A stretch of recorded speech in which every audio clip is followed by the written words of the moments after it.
what's emerged is that there was some kind of altercation between the Trump people and a member of the Arlington staff about filming in a restricted area. So there's a very sensitive part of Arlington called Section 60, which is where recently deceased service members are buried.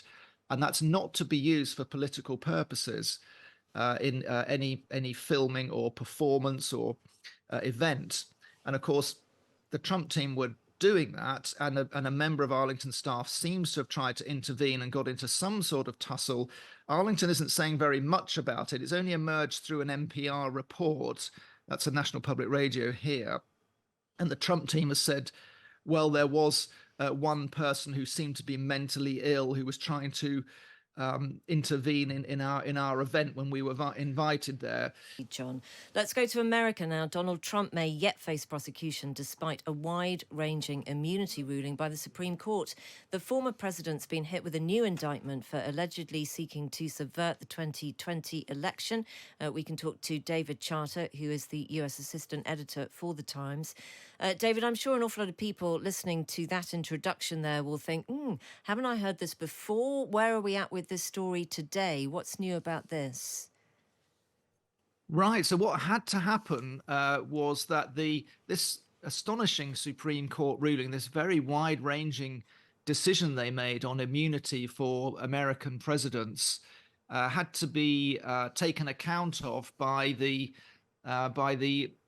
prosecutor in the case, Jack Smith, the special counsel, because of course Trump's side were seeking to have all the cases against him thrown out, saying that he's allowed to carry out actions such as leaning on his Justice Department to carry out investigations into the election and to try and suggest to the swing states that there was such a lot of fraud that they should have a slate of electors chosen to represent Trump rather than Biden, who was the winner. And these go to the heart of the case.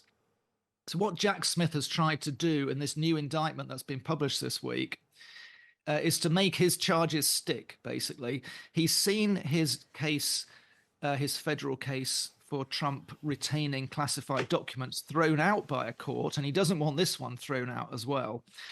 So he slimmed down the indictment quite a lot. He's taken out all of the charges, all of the allegations, I should say, relating to Trump's pressure on the Department of Justice to intervene and to lean on the states and to carry out investigations. All of that's been removed. And what remains is really allegations against Trump. They're emphasizing it as a candidate rather than as acting as the president. Jack Smith is saying he was acting as a candidate seeking to overturn the election that he lost. And that's important because, as we know, this US Supreme Court ruling gave the presumption of immunity for all the core actions of a president while still in office, which Trump was, Right. come January the 6th. So that's the important thing that we should hang on to then, the fact that that presidential privilege is being challenged and therefore the charges might stick because this blanket of immunity will have been removed. Yeah, the presidential privilege gave the presumption of immunity for all core actions.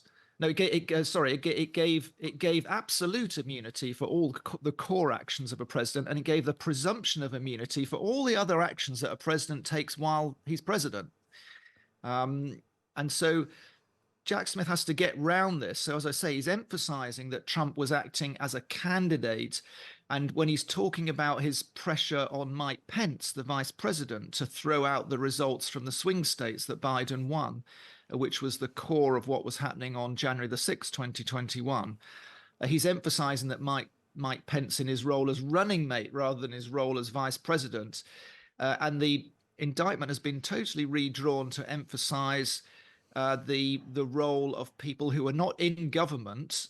So the senior justice official who was helping Trump put pressure on states, his role has been removed from the indictment. He was down as a co-conspirator, and instead It's relying on the efforts of people who were out in the states, who were, if you know the details of the case, they were putting together a whole slate of Republicans to represent that state in the formal vote counting, rather than putting together a slate of Democrats to represent Biden. And so it's that part of the indictment that is staying. And now, of course, it's up to a judge to assess whether Trump can be tried and convicted based on his role as candidate, even though he was still president. It's a very difficult balancing act, and we're in uncharted waters. But I think, as you were suggesting at the top, the upshot of it all is it's so complicated that we're just not going to see this in court before the election. Yeah. Which was the original idea, I think, was to get it out of the way before the election. Now we're into what's less than 80 days before the election. Is just not going to happen. Right.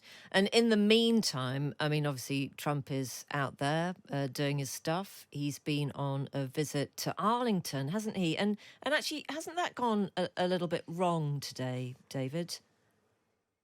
So yes, much was made of this by the Trump campaign, because he was invited to Arlington by the families of the 13 service members who were killed in Afghanistan during the withdrawal.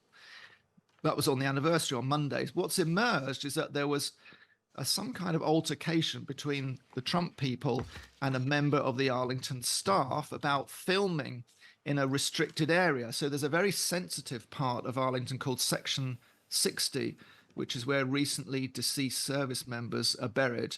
And that's not to be used for political purposes in any filming or performance or event.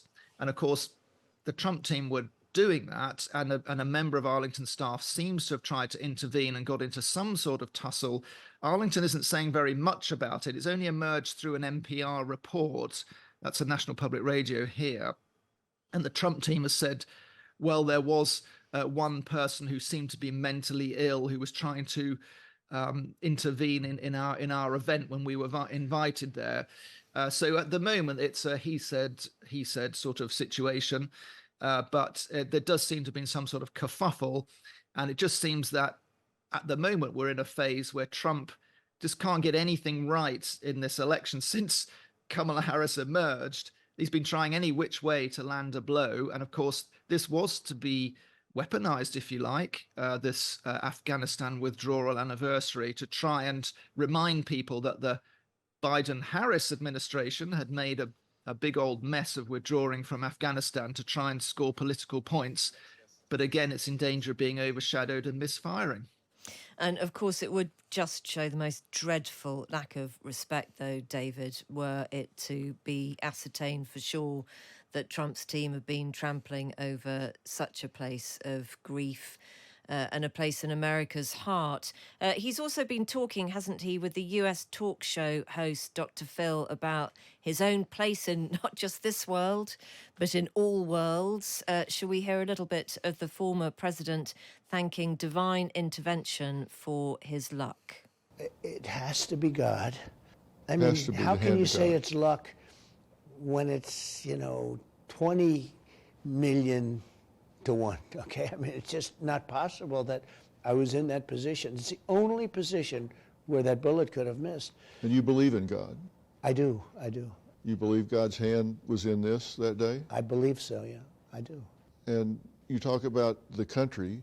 You believe you have more to do. You weren't done. You were spared for a reason. Well, God believes that, I guess. David, what's the reaction been to that? Yes. Well, interestingly, it is the first time I've heard Trump saying that God believes in him. But the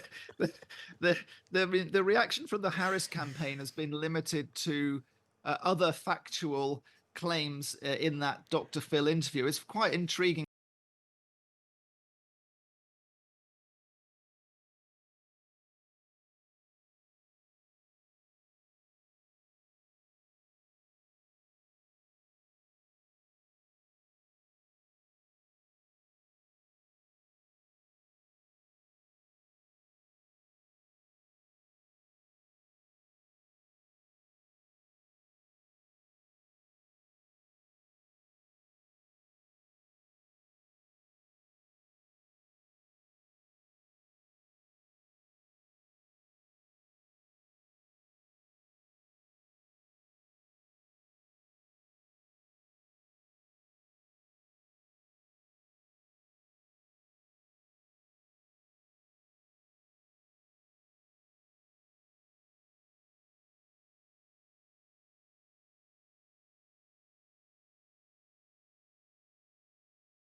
Oh, you couldn't make it up.